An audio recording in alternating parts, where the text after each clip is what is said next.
आज देवभूमि उत्तराखंड में तमाम 70 सीटों पर भी घमासान जीनत आज होने वाला है और आज वहां वोटिंग 8 से शाम के 6 बजे तक रहने वाली है।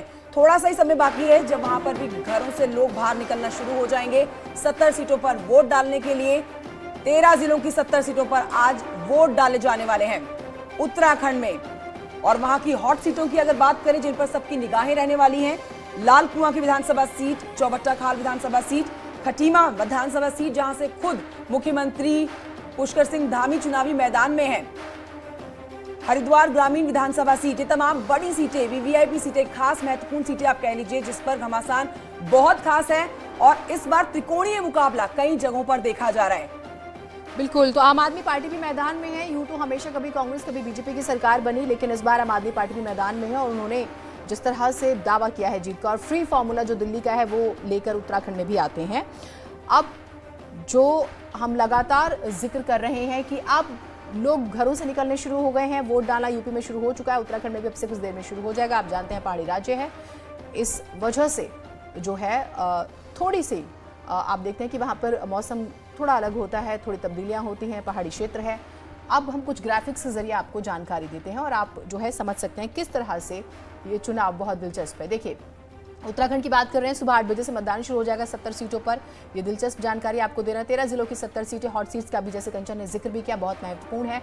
हरीश रावत को जब चुनाव प्रचार समिति का अध्यक्ष बनाया जाता है तभी माना गया कि इस बार के चुनाव दिलचस्प हो गए हैं और बीजेपी ने इसे बहुत सीरियसली लिया। अमित शाह बार बार हर रैली में जिक्र करते हैं उनका, इससे बात समझ में आ जाती है कि चुनाव बहुत दिलचस्प है। फिर वो ट्वीट्स करते हैं, नाराजगी जाहिर करते हैं और फिर बहुत तब्दीलियां होती हैं। एक अध्यक्ष और 4 कार्यकारी अध्यक्ष लगाए जाते हैं, सोशल इंजीनियरिंग की जाती है क्योंकि उत्तराखंड के बारे में आप जानिए, ठाकुर और ब्राह्मण ये बहुत महत्वपूर्ण है। वहां पर आप नाराज नहीं कर सकते। 35% ठाकुर और 25% जो है ब्राह्मणों का हम जिक्र करते हैं और ये ग्राफिक्स के जरिए हम आपको जानकारी दे रहे हैं। 2017 विधानसभा के नतीजे भी आपके लिए जानने बहुत ज़्यादा ज़रूरी हो जाते हैं ताकि आप इस बार क्या बीजेपी वही रिपीट कर पाएगी। और देखिए, सीएम धामी को आप देख पा रहे हैं, कंचन बहुत दिलचस्प। और देखिए, ये हमारी ग्राफिक्स टीम की मेहनत भी है जो नजर आ रही है यहाँ पर स्क्रीन पर और हम ग्राफिकली भी बहुत स्ट्रांगली जो है जवाब दे रहे हैं। और कांग्रेस को मिली थी 11 सीटें।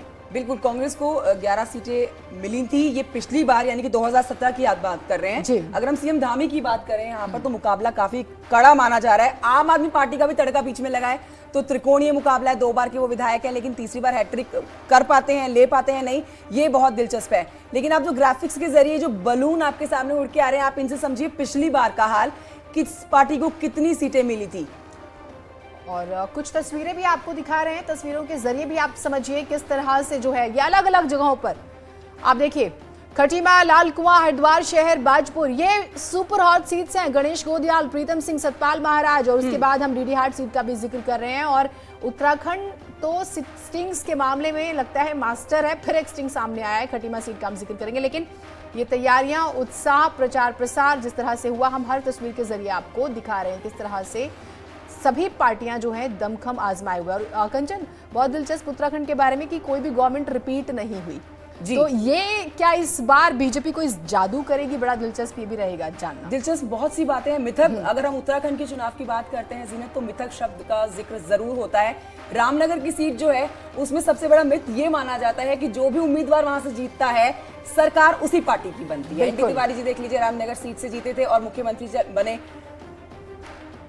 लेकिन इस बार देखना होगा कि कौन रामनगर की सीट से जीतता है, जिसकी सरकार बनती है या फिर नहीं बनती है। बिल्कुल, तो बहुत दिलचस्प है। हमारे साथ हमारी पूरी टीम जुड़ी हुई है। भारती सकलानी देहरादून से जुड़ी हुई है हमारे साथ, दीपांकर भट्ट श्रीनगर से, सुनील नवप्रभात हरिद्वार से, शैलेंद्र नेगी हल्द्वानी से, सूर्य मैथिल जी प्रवक्ता बीजेपी हमारे साथ जुड़े, मनोज रघुवंशी जी वरिष्ठ पत्रकार हैं। तो हम पत्रकारों से भी सवाल करेंगे, उसके बाद हम बीजेपी के जो मेहमान हैं उनसे भी सवाल करेंगे, अपनी टीम से भी। सूर्य मैथिल जी, थोड़ा सा इंतजार कराना पड़ा, माफ कीजिएगा, लेकिन दूसरा चरण है और थोड़ा सा सवाल ये होगा आपसे कि दूसरे चरण में माना जा रहा है कि बहुत फंस गई है बीजेपी, स्पेशली मैं उत्तर प्रदेश की बात करूं क्योंकि मुस्लिम बाहुल ये पूरा क्षेत्र माना जाता है और 40 से 50% के बीच में मतदाताओं की अगर मैं कहूं वोट फीसदी है मुस्लिम्स के जब बात करते हैं तो। देखिए जीनत, मैं आपको बता देता हूं बहुत ही जिम्मेदारी से कि पिछली बार जितनी सीटें हमको मिली थी उससे ज्यादा ही सीटें इस जो चरण है उसमें हमें मिलेंगी, क्योंकि प्रदेश के अंदर ये चुनाव जो है वो गुंडा राज और अराजकता जो फैलाते हैं उनके और कानून का राज कायम करने वालों के बीच है।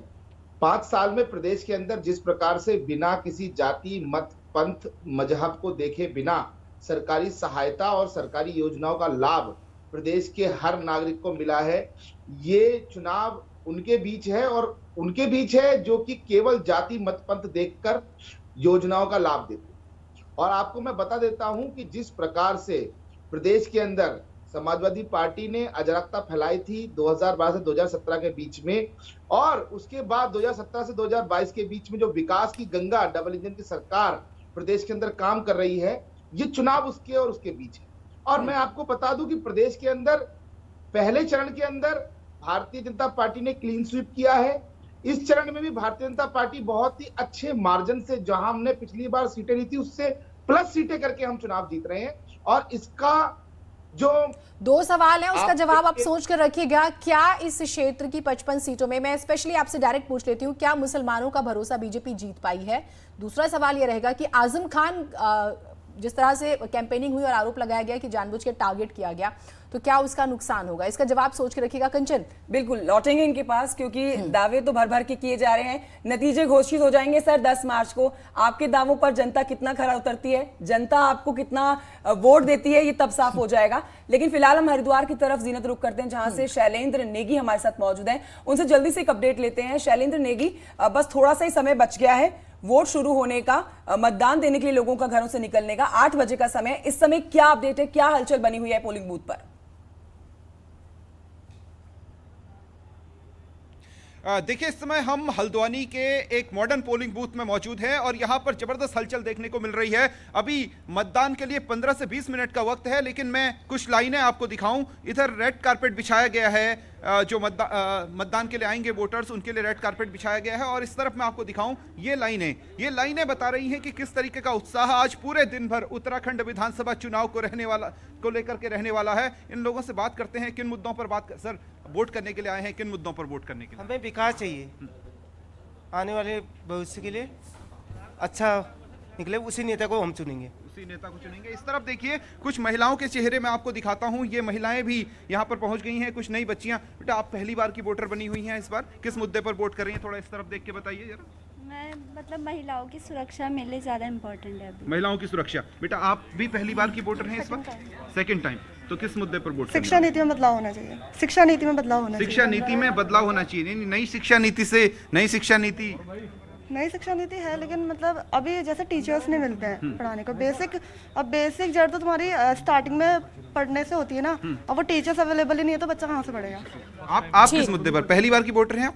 हाँ, किस मुद्दे पर वोट कर रहे हैं? इधर देखिए जरा। बेरोजगारी और क्या कहते हैं, हमारी जो मतलब महिलाओं की सुरक्षा और शिक्षा नीति, इन सब के मुद्दे की बात करना चाहिए। इन सब के ठीक शैलेंद्र वाली है। तो इस तरफ आप देख सकती हैं जिस तरीके का कि ये लाइनें हैं सुबह, क्योंकि मतदान से पहले ही ये बता रहा है कि किस तरीके का उत्साह आज पूरे दिन भर रहने वाला है, क्योंकि महिलाएं निकल के आ रही हैं, नए वोटर्स निकल के आ रहे हैं, युवा निकल के आ रहे हैं। तो इससे बेहद साफ है कि उत्तराखंड की जो शुरुआती तस्वीर है वो बेहद बेहद उत्साहजनक दिख रही है। माना जा रहा है कि हरिद्वार, उधम सिंह नगर और नैनीताल, इन 3 जिलों की 26 विधानसभा सीटें आती हैं और बहुत मेहनत सभी पॉलिटिकल पार्टीज ने यहां पर की है। दीपांकर हमारे साथ जुड़े हुए हैं। दीपांकर, कुमाऊं और गढ़वाल 2 भागों में हम उत्तराखंड को समझते हैं। माना जाता है कि कुमाऊं में थोड़ा सा बीजेपी कमजोर रहती है और कोशिश यही हुई कि सीएम धामी के जरिए उसको बैलेंस किया जाए। ग्राउंड पर जो हम त्रिकोणीय मुकाबले का जिक्र कर रहे हैं, वहां पर जब लोग पहुंच रहे हैं तो उनके क्या मुद्दे हैं? अभी हमने सुना कि शिक्षा, रोजगार, वुमेन्स सेफ्टी बहुत बड़ा इशू था, वहां पर जरा बताइएगा। बिल्कुल जीनत, मैं इस वक्त श्रीनगर सीट के बिल्कुल जो गांव तरपाली से है वहां पर मौजूद हूं और ये श्रीनगर 38 नंबर, यहां से कांग्रेस के प्रदेश अध्यक्ष गणेश गोदियाल इलेक्शन लड़ रहे हैं। तो मुद्दों की अगर बात करें तो कुछ लोग हमारे साथ यहां पर मौजूद हैं, उनसे पूछते हैं कि आपके मुद्दे क्या है? हमारा सबसे पहला मुद्दा है विकास। जो विधायक या जो कैंडिडेट हमारे क्षेत्र में विकास करेगा वही हमारे राज क्षेत्र में राज करेगा।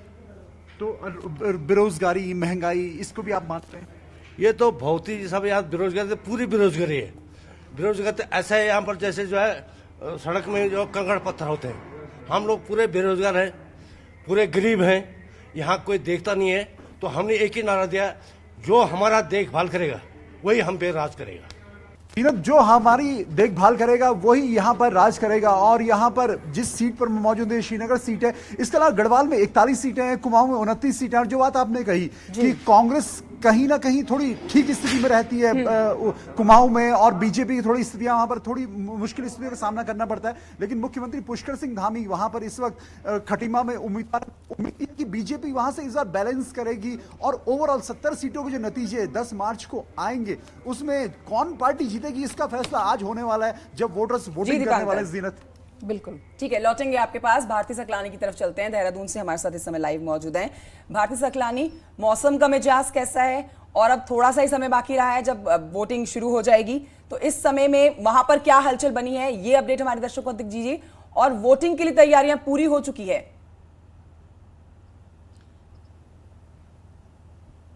बिल्कुल कंचन, और आपने पहले पूछा मौसम कैसा है। मौसम बिल्कुल खुशनुमा बना हुआ है। जिस चीज का इंतजार लोग कर रहे थे, मौसम खुला रहे, वोटिंग में कोई दिक्कतें ना आए, क्योंकि पिछले कुछ दिनों में हमने देखा किस तरीके से बारिश बर्फबारी हुई है। तो अब मौसम खुला हुआ है और वोटर्स आना शुरू हो गए, क्योंकि थोड़ा सा इंतजार और यहाँ पर करना है और उसके बाद 8 बजे से वोटिंग शुरू हो जाएगी। तैयारियां मैं आपको दिखा देती हूँ एकदम से किस तरह से तैयारियां यहाँ पर चल रही हैं। ये देखिए, लोगों की लाइन लगना शुरू हो गई है। इसके अलावा यहाँ पर हेल्प डेस्क बनाए गए हैं, बीएलओज की यहाँ पर तैनाती की गई है। कोरोना की गाइडलाइंस का पालन किया जाए, इस बात का भी खास ख्याल यहाँ पर रखा गया है। कंचन, सबसे पहले एंट्री होगी, उसके बाद लोगों के हाथ सैनिटाइज करवाए जाएंगे, बिना मास्क के किसी को भी यहाँ पर एंट्री नहीं दी जाएगी। और इस तरह की तैयारियां यहाँ पर की गई है।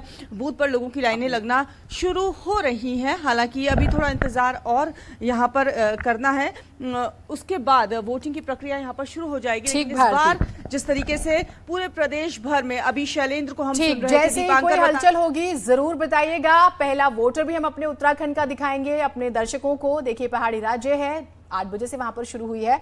सुधीर दुबे जी हमारे साथ जुड़े हुए, एक रिएक्शन सर आपका भी चाहिए। 2012 तो नहीं, 14, 17 और 19 के मुकाबले ये वाला चुनाव कितना अलग है, और स्पेशली जिन 55 सीटों का हम जिक्र कर रहे हैं वहां पर आप बीजेपी को कहां पर देख रहे हैं? सबसे पहले तो मैं आपके सभी दर्शकों को और उत्तर प्रदेश वासियों को, देशवासियों को नमस्कार करता हूं। जी जी, देखिए जीनत, आज उत्तर प्रदेश में ही नहीं पूरे देश में भारतीय जनता पार्टी के खिलाफ माहौल है। और जहां तक उत्तर प्रदेश की बात करें तो उत्तर प्रदेश के नौजवानों को यह उम्मीद थी कि शायद भारतीय जनता पार्टी जो चुनाव में आएगी तो हमारे मुद्दों पे बात करेगी, जैसे बेरोजगारी का मुद्दा है, महंगाई का मुद्दा है, भ्रष्टाचार का मुद्दा है, कानून व्यवस्था का मुद्दा है। लेकिन देखने में क्या आ रहा है कि भारतीय जनता पार्टी के बड़े बड़े नेता और स्वयं मुख्यमंत्री जी तो कौन है सर? भारतीय जनता पार्टी नहीं है तो फिर कौन आ रहा है? भटकाने के लिए जो है वो बात कर रहे हैं। कभी बयान जम्मू कश्मीर का देते हैं। जी सर, कौन सबसे ज्यादा दमदार पोजीशन में आपको नजर आ रहा है फिर? क्योंकि बहुत सी पार्टियां हैं इस बार चुनावी मैदान में।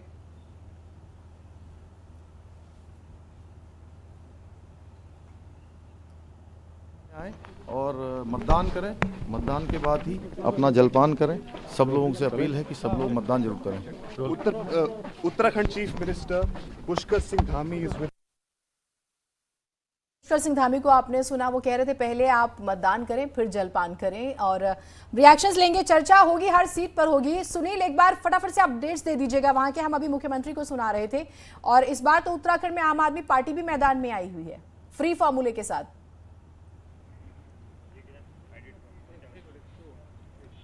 देखिए जीनत, मैं हरिद्वार सीट पे हूं और हरिद्वार वो जिला है जहां पर सबसे अधिक 11 विधानसभा की 11 सीटें हैं। तो सबसे अधिक मतदाता भी इस सीट पर हैं देहरादून के बाद, करीब 14,20,000।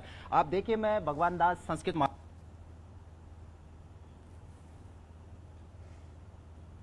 जी, चलिए, शायद कोई तकनीकी खराबी हो गई, लेकिन हम बात करेंगे जरूर और अपडेट्स भी लेंगे। और कंचन, बहुत इंटरेस्टिंग है, उत्तराखंड में भी आम आदमी पार्टी आई है, क्या दिल्ली फॉर्मूला सक्सेसफुल होता है? नहीं, ठीक है, सुनते हैं एक बार सुनील को। क्या सोचा है, जब वोट कास्ट करेंगे तो क्या सोचा? जो आदमी की डेली सुविधाएं हैं, अगर वो सॉल्व हो जाए तो सारा की सॉल्व हो जाएगा। और डेली नहीं हो रही, चाहे वो बिजली है, बच्चों की शिक्षा है, जिस पे ज़्यादा पैसा खर्च होता है माँ बाप का, और सड़कें हैं, अगर ये सुविधाएं मिल जाए तो बाकी तो मेहनत करेगा तो कमाएगा और खाएगा। इन सुविधाओं के साथ ही अगर कोई भी करे हर नेता ये कहता मैं करूँगा, लेकिन जब तक वो कर रहा है उसके बाद की बात। जी, तो देखिए वोटिंग प्रक्रिया शुरू हो चुकी है और लोग पहुंचना शुरू हो गए हैं। जीनत, थोड़ा सा समय बाकी है, 45 हो रहे हैं, 7:45 हो रहे हैं और जैसे ही 8 बजेंगे वहां पर जब बिगुल बजेगा वोट डालने का, तो जो सबसे पहला वोटर होगा जिसकी उंगली पर नीली स्याही लगी होगी वो आप तक हम सबसे पहले आपको दिखाएंगे। एक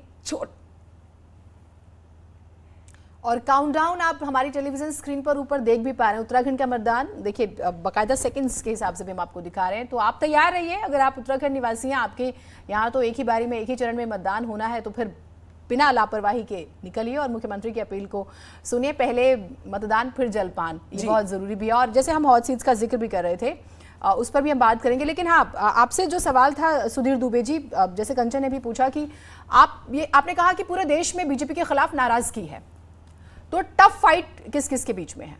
मौका है आपके लिए, आज भगवान से खास क्या गुजारिश होगी आपकी? नहीं, भगवान से रोज ही प्रार्थना करते हैं, रोज ही पूजा करते हैं कि हर दिन अच्छा जाए, सभी के लिए अच्छा जाए। जो भी काम हमने ले रखे हैं वो सारे काम पूरे हों और जिस काम में लगे हैं उसमें सफलता मिले। भगवान सारी विघ्न बाधाओं को दूर करे। अब की बार 60 पार का नारा जो दे रहे हैं आप, आज तो मतदान का दिन है और जिस तरीके से आपने प्रचार किया है, अब 5 महीने प्रचार किया आपने विकास के नाम पर, आखिरी हफ्ते में आ गया यूनिफॉर्म सिविल कोड, इसके क्या मायने? नहीं, हमने विकास के बात भी की है, लेकिन उत्तराखंड के लिए यूनिफॉर्म सिविल कोड बहुत जरूरी है, देवभूमि के लिए जरूरी है और देवभूमि सुरक्षित रहनी चाहिए, संरक्षित रहनी चाहिए, यहाँ की सीमाएं सुरक्षित रहनी चाहिए, क्योंकि हम दो अंतर्राष्ट्रीय सीमाओं से जुड़े हुए हैं, सैनिक बाहुल्य है हमारा, ये देवभूमि कहा जाता है। इसलिए हमने तय किया है, हमने संकल्प लिया है कि हम नई सरकार के गठन होते ही तत्काल जो है एक विधि विशेषज्ञों की, प्रबुद्धजनों की, हमारे जो है जो विधि के ज्ञाता हैं उन सभी को लेकर, स्टेक होल्डर्स हैं उन सभी को लेकर एक कमेटी बनाएंगे और कमेटी जो है एक ड्राफ्ट तैयार करेगी। ड्राफ्ट तैयार होते ही हम जो है उसको लागू करेंगे। प्रियंका गांधी ने इस पे जवाब दिया, कहा कि पुष्कर धामी इस पे बात क्यों नहीं करते, रोजगार को लेके, बेरोजगारी को लेकर, पलायन को लेके, यूनिफॉर्म सिविल कोड का नारा ठीक चुनाव से पहले गूंजने का क्या मतलब है? क्या वो मुद्दे से भटकाना चाहते हैं जनता को? देखिए, प्रियंका गांधी उत्तराखंड में आती हैं और यहाँ मनोरंजन करती हैं, चली जाती हैं। उनके पास कोई उत्तराखंड की सोच नहीं है, उनके ना परिवार के पास सोच है, ना उनकी पार्टी के पास सोच है। वो सभी लोग जानते हैं, उत्तराखंड की जनता भी जानती है, देश की जनता भी जाती है। जहाँ जहाँ से कांग्रेस गई कभी दोबारा लौट कर नहीं आई और यहाँ भी नहीं आएगी। हरीश रावत मैदान में है लगातार, वो काफी सीनियर लीडर हैं, मुख्यमंत्री भी रह चुके हैं स्टेट के, उनका मुकाबला आपसे है और आप चूंकि एक जो लीडर है, नौजवान चेहरे हैं, नौजवानों को खासा उम्मीद भी है आपसे, मुकाबला कैसा देख रहे हैं आप कांग्रेस के साथ? अगला सवाल ये भी कि आम आदमी पार्टी ने इसको त्रिकोणीय बना दिया है मैदान में उतर करके, कैसे देख रहे हैं इस पूरी फाइट को और चुनौती अपने लिए? नहीं, कोई फाइट नहीं है। हमने कहा कि अब की बार 60 पार, हम 60 पार जाएंगे और 60 में बची हुई सभी सीटें जो बची हुई हैं उन पर ये बंटवारा कर लेंगे, तो कहाँ मुकाबला है फिर? अच्छा, आज मतदान का दिन है कि आज भी कोई ऐलान करना चाहेंगे यूनिफॉर्म सिविल कोड के अलावा? नहीं, आज तो मैं सभी से मतदान की अपील करता हूँ कि सभी लोग अपने अपने घरों से निकलें और मतदान करें, अच्छी सरकार बनाएं, मोदी जी के साथ चलने वाली सरकार बनाएं, राष्ट्र हित में सभी मतदान करें, पहले मतदान करें फिर जलपान करें। वोट डालने कितने बजे निकलेंगे आप और वोट डालने के लिए जो है पूरा परिवार साथ में जाएगा, अकेले जाएंगे आप? नहीं, माता जी हमेशा साथ में जाती हैं, पत्नी जाएंगी साथ में। ठीक है, तो अब आप पूजा कर सकते हैं। देखिए माता जी यहाँ पर हैं। माता जी, आज शुभकामनाओं में क्या कहेंगे अपने बेटे के लिए आज? हाँ, मैं अपने बेटे को आशीर्वाद दूंगी, दोबारा मुख्यमंत्री बने, बहुत अच्छा काम कर रहा है, बहुत अच्छा विकास कर रहा है उत्तराखंड में, बहुत अच्छा ही है, बताते हैं, सब बोलते हैं यही सरकार होनी चाहिए, भाजपा सरकार आनी चाहिए, सब सहयोग कर रहे हैं हमारे, सभी सरकार बनाएंगी। एक बार फिर से मुख्यमंत्री के तौर पर शपथ ले, इसका आशीर्वाद दे रही हैं आप? हाँ, जरूर दूंगी। ठीक है, तो ये देखिए जो उनकी माता जी हैं वो अब पूजा करने जा रहे हैं, पुष्कर सिंह धामी और जो उनकी माता जी हैं वो देखिए दोनों साथ में। आज का दिन चूंकि बहुत महत्वपूर्ण है, वैसे तो पुष्कर सिंह धामी के रूटीन में ये शामिल है कि वो रोज पूजा करते हैं सुबह सो के उठने के बाद, नित्य कर्म के बाद, लेकिन आज पूजा उनके लिए भी बहुत महत्वपूर्ण है, उत्तराखंड के लिए बहुत महत्वपूर्ण है, क्योंकि जिस तरीके से आज मताधिकार का प्रयोग करने वाले उत्तराखंड के लोग चुनने के लिए एक मजबूत सरकार, लिहाजा पुष्कर सिंह धामी की ये कोशिश है विकास के कामकाज, चुनाव प्रचार के बाद पूजा पाठ के जरिए एक बार फिर से उत्तराखंड की जनता उनको चुने। अनामिका, सी न्यूज़ 18 उत्तराखंड खटीमा। बहुत महत्वपूर्ण ये है कि उत्तराखंड में 13% आबादी मुस्लिम है और वो हरिद्वार, उधम सिंह नगर और नैनीताल में ही ज़्यादा उनका असर है। और ये जो यूनिफॉर्म सिविल कोड की बात हुई, माना जा रहा है कि यहाँ से लेके यूपी तक सेकंड चरण के लिए एक मैसेज देने की कोशिश। एक ब्रेक ले रहे हैं, ब्रेक के बाद भी हमारी चर्चा जारी रहेगी।